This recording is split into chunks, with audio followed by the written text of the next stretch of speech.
Hello everyone, my name is Christian Eschbach, and welcome to another one of my album reviews. Hey there everyone, we are going to continue moving along in our live album series. So, today we're going to be talking about, I got a whole stack of them here. Today we are talking about Ozzy Osbourne Live and Loud. I believe, not 100% sure, I could be wrong. I believe this was the first live album I owned on compact disc, and if it was not, it was AC/DC Live. One of the two, I don't remember which. I want to say it was AC/DC Live, and then this one, but I do not remember 100% for sure. This was supposed to be Ozzy's big retirement, the big farewell, the big goodbye. I love the packaging on this. Now, this is not my original version.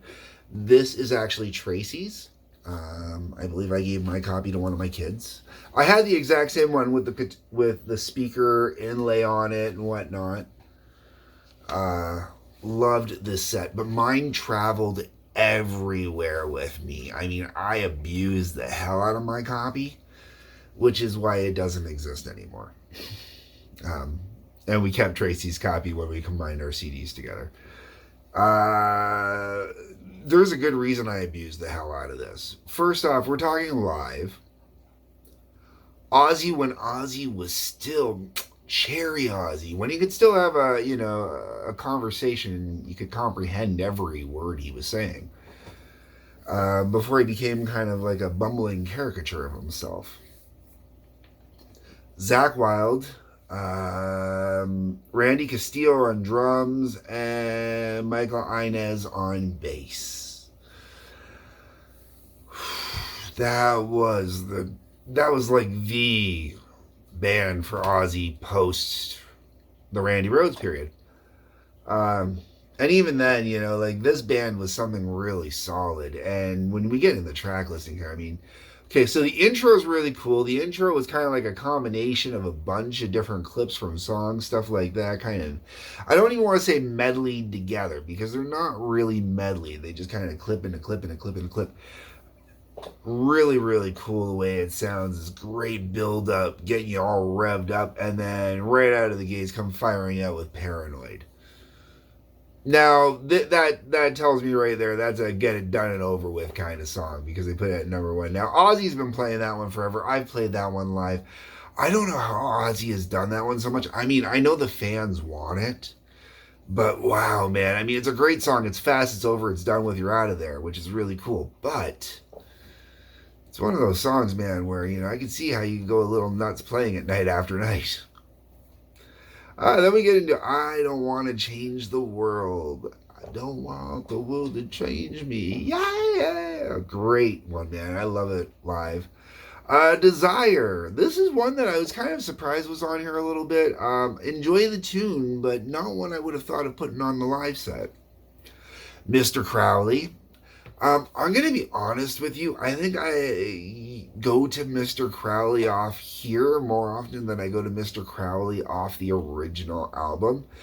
I will say part of that is definitely audio quality, the production at the time kind of thing.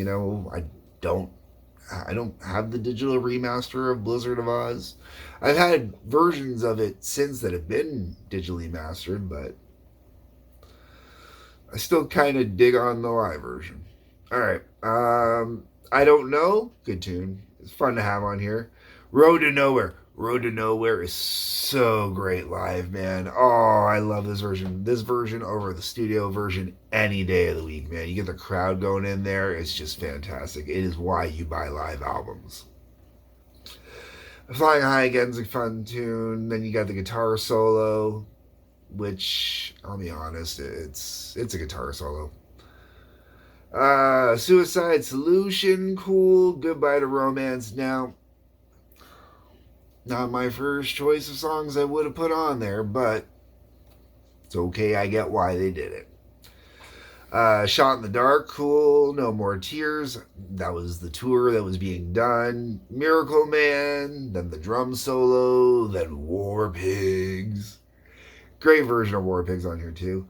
Bark at the Moon, Mama I'm Coming Home, Crazy Train, then Black Sabbath featuring Black Sabbath, what was theoretically supposed to be leading up to the big Black Sabbath reunion. Would have been great. Ozzy retires and comes back with Black Sabbath. Nope. Nope. And why? Because Sharon.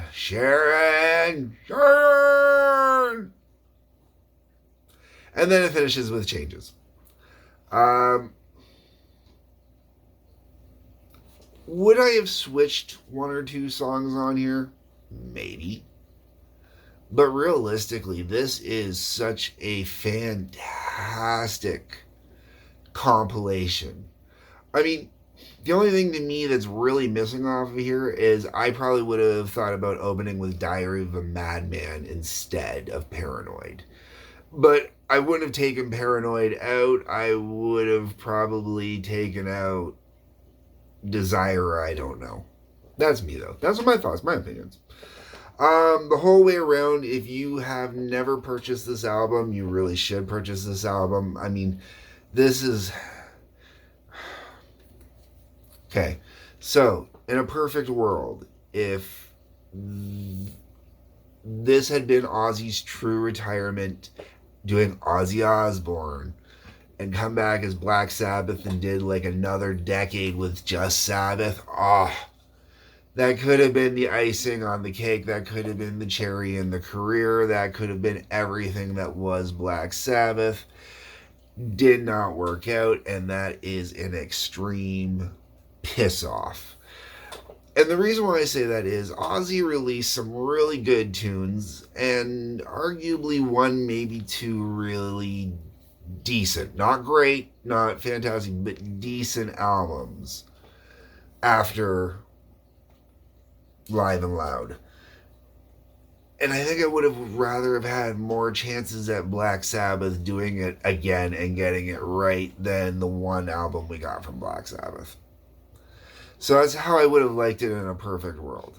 But that's not how it played out. Instead, Ozzy continued after this. But folks, you could buy this. If you bought all the Ozzy years Black Sabbath, and you even bought all the all the Ozzy itself leading up to this album, you could realistically stop at this album, never listen to anything past this album.